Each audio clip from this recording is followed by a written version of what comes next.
নমস্কার বন্ধুরা, আজকে আমি তোমাদের সামনে নিয়ে এসেছি একটা নতুন রেসিপি, যেটা হচ্ছে পটলের ভর্তা বানিয়েছি।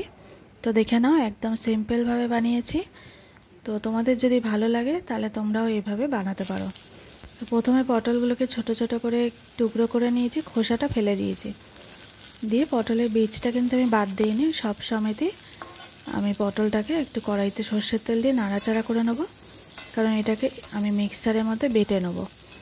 তো শিলনোড়াতেও বাটতে পারো, তো আমার কাছে শিলনোড়া নেই, তাই জন্য আমি মিক্সচারে করে নেব। তো দেখো, পটলটা আমার ভাজা ভাজা হয়ে গেছে। এবার আমি এটা নামিয়ে রাখবো একটু ঠান্ডা করে, তারপরেই কিন্তু আমি এটা বাটবো। তো তারপর আমি এখানে যা যা দেবো সেগুলোকে আমি রেডি করে রাখছি। তো পটলটার মধ্যে আমি দুটো কাঁচা লঙ্কা দিয়ে দিয়েছি,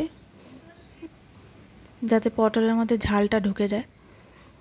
এবার আমি কড়াইতে যে বাকি সর্ষের তেলটা ছিল তার ভিতরে আমি দিলাম কালো জিরে ফোড়ন দিয়ে, এবার যা যা কেটে রেখেছি পেঁয়াজ, আদা, রসুন, টমেটো, যা যা আমি কুচিয়ে রেখেছি সেগুলোকে আমি এখানে দিয়ে দেবো। দিয়ে একটু পেঁয়াজটা ভাজা ভাজা করব, একটু লাল লাল করে ভাজবো। তো পটলটা চাইলে তোমরা কাঁচাও বাটতে পারো, তো কাঁচা বাটলেও তোমার একটু রসুনটা একটু বেশি দিতে হয়, যাতে কাঁচা গন্ধটা কেটে যায়। তো আমি তো একটুখানি ভেজেই করে নিলাম, তো আমার অত রসুন দিতে হবে না, আমি অল্প করেই রসুন দিয়েছি। তো দেখো, ভাজা ভাজা হয়ে এসছে। আমি এখানে দিলাম নুন, হলুদ দিয়ে আমি পেঁয়াজটাকে আরও মজিয়ে নিচ্ছি। আর এদিকে আমি পটলটাকে বেটে রেখেছি মিক্সচারে। তো প্রচণ্ড গরম, আমি ভেবেছিলাম ঠান্ডা করে করব, তো ঠান্ডা করে করার সময় হয়ে ওঠেনি, যেহেতু পেঁয়াজটা ভাজা বসিয়ে দিয়েছি। তো দেখো, এই যে এইভাবে আমি বেটে নিয়েছি।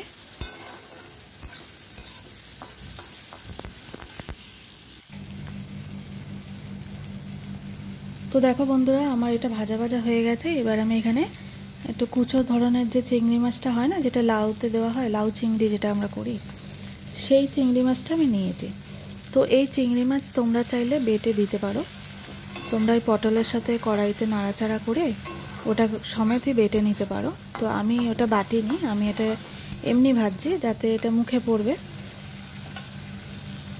মুখে পড়লে এটাও ভালো লাগবে, এটা একটা অন্যরকম। তো দেখো, এবার আমি একটু লঙ্কার গুঁড়ো দেবো, একটু জিরের গুঁড়ো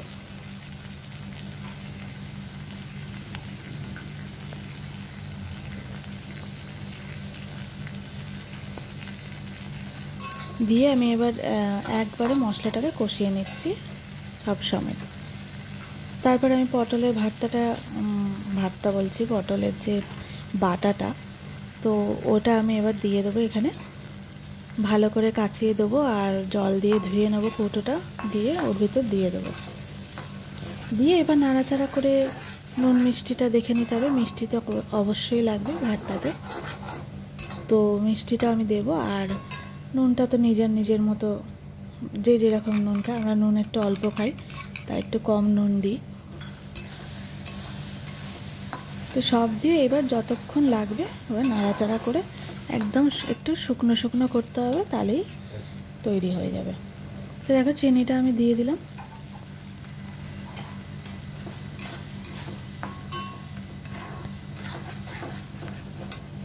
তো এবার একটু টাইম লাগবে যাতে এটা শুকনো হয়। তো দেখো, এইভাবে আমি শুকনো শুকনো করেছি। এর বেশি শুকনো আমি আর করব না, কারণ আমরা যেহেতু ভাত দিয়ে এটা খাবো। তো একটুখানি এরকম থাকলে ঠিক আছে, বেশি শুকনো করারও দরকার নেই মনে হয়। এবার তোমরা যদি মনে করো যে না, আমি আরও শুকনো করব, তো তোমরা করে নেবে আরেকটু শুকনো।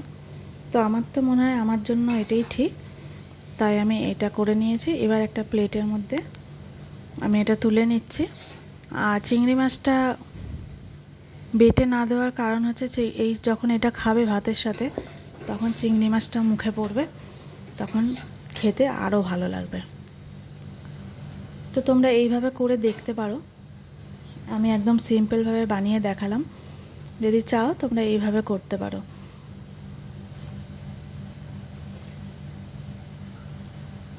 তো দেখো বন্ধুরা, এই যে দিয়ে দিয়েছি, কেমন হয়েছে একটু কমেন্ট করে জানাবে। যদি আমার রান্না বান্না তোমাদের ভালো লাগে তাহলে আমার চ্যানেলটাকে সাবস্ক্রাইব করো আর একটা লাইক করো, আর একটা কমেন্ট করে জানাবে যে রান্নাটা কেমন হয়েছে। ঠিক আছে বন্ধুরা?